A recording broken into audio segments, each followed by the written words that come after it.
What's going on, everybody? Colin here with Techout, and today is Sunday, June 14th, which means it has been almost exactly a week since the release of iOS 27 Beta 1 after WWDC back on Monday the 8th.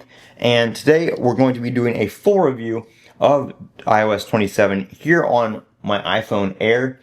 This device I was most worried about on iOS 27, especially running the beta because of battery life. And I am very happy to report that, battery life and performance and overheating have not been a concern really of anybody on iOS 27, whether you be running it on an iPhone Air, a 17 Pro Max, or an older device. And speaking of older devices, iOS 27 is still supporting the iPhone 11 and up. So they did not drop any support. So all the devices that are running iOS 26 right now, you will be able to run iOS 27 when it releases to the public in September. Or if you want to run the developer beta, you have the option for that as well. And the public beta should be coming out next month in July. Now, that being said, a lot of questions I get in the beta and when I do these beta videos is, should I install this on my regular daily driver? It's the only phone I have. And my answer to that is still going to be a no. And that is not because I've had any significant issues with beta 1, with battery life, or any of my apps or anything like that. But previously in other betas, I've been doing this since like iOS 7, we will have a really good beta. Normally beta 1 is the worst in terms of bugs, battery life, overheating, stutter, lag, all that kind of stuff. And then we could get like to beta 3 and it's like, oh, this is great. You know, beta 3 is amazing, it's fast, the battery life's great, and then we get to beta 4 and it's an absolute, crap show again. So I don't want to say that just because beta 1 is excellent, that beta 2, beta 3, beta 4, beta 5, beta 6, beta 7 are all going to be the same. They are going to be adding stuff, removing stuff, changing stuff as these betas go along all the way to the public release. And with that introduces the risk of battery life concerns, bugs, app incompatibility, and stuff like that. So I don't want you installing beta 1 right now just because this beta has been amazing.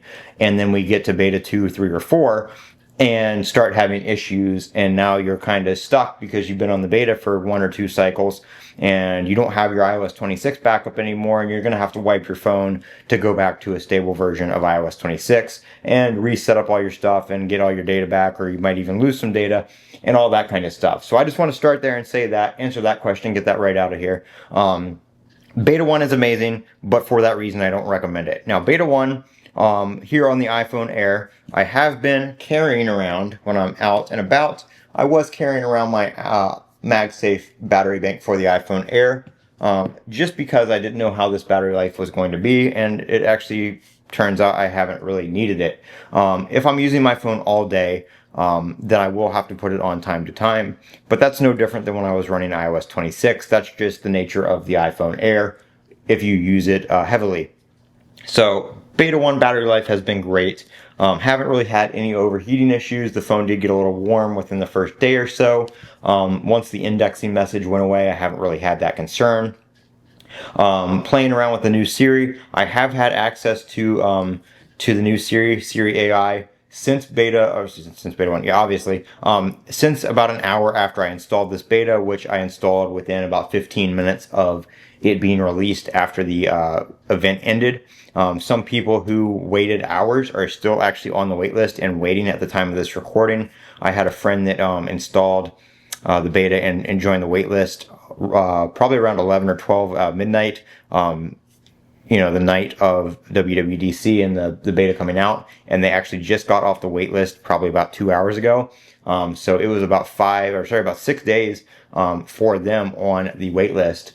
And some people have been on there, coming up on a week now as well, that installed the beta a little bit earlier. So there is quite the wait list for the new Siri beta, but trust me, it is worth it. It's really amazing. I'm going to be doing some videos later on that throughout the week. But if you watch my live streams, I have done some live demos of the new Siri and all the stuff that it can do.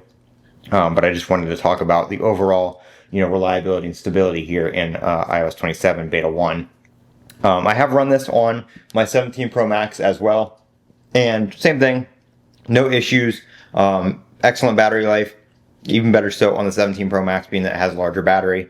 all that kind of stuff. The only issue I've had so far is with a very, very early preview, actually, of the expressive voices. Really the only bug I've run into, and I wouldn't even necessarily call it a bug because, again, this does explicitly say it is an early preview, so it's not that it's buggy, it's just not all complete yet. But sometimes that expressive voice will change back to just the default Siri voice like we've had for, years. And if I go back into the menu and tap it again, it usually comes back on. Or sometimes it will just fix itself. Like I noticed when I started using it in my car on CarPlay for the first time, it had the old voice, and then after a few questions, it went back to using the expressive voice again, like it was set up to do. So not too sure why that goes back and forth, but it does sometimes, and it's been doing it less now that I've been using it more, and it's, time's gone on. So I don't know if just some of that expressive voice stuff has had to download in the background or whatnot, but that's really the only thing I've had.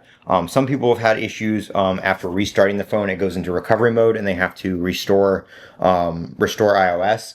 Have not run into that issue. I've just seen it posted a couple times on X, but not an issue I've seen myself. I actually really haven't had any crashes.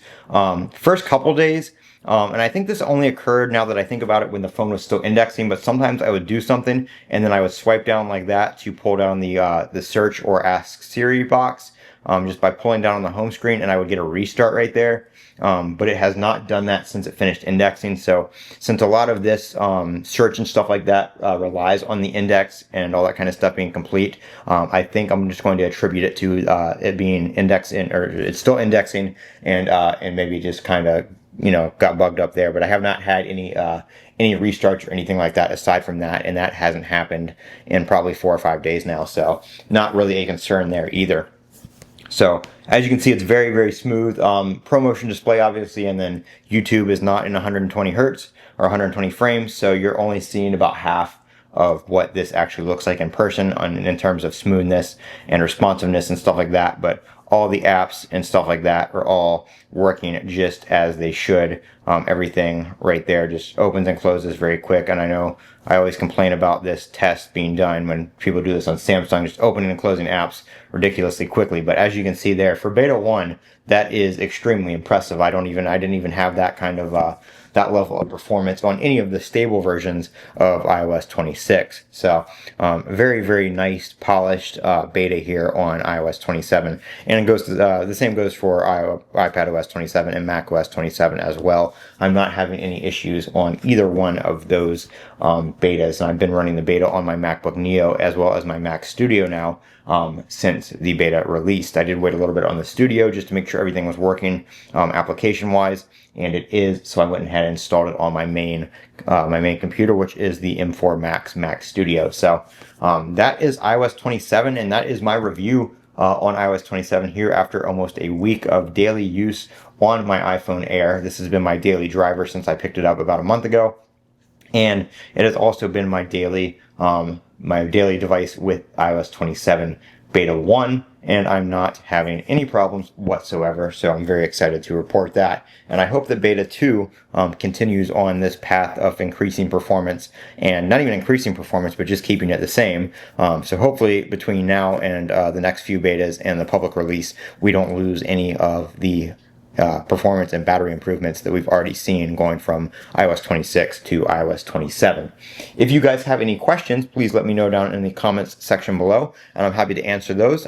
Obviously, I've already answered the question of whether you should install this on your personal device at the beginning of the video, so please rewatch that if you have that question still, because the answer is going to be the same. No, you should probably wait until at least the public beta to make sure everything is remaining smooth, and you're not going to encounter any bugs farther down the road in the beta process. I'm Colin with Techout. Don't forget to comment, rate, and subscribe. And as always, have a great day.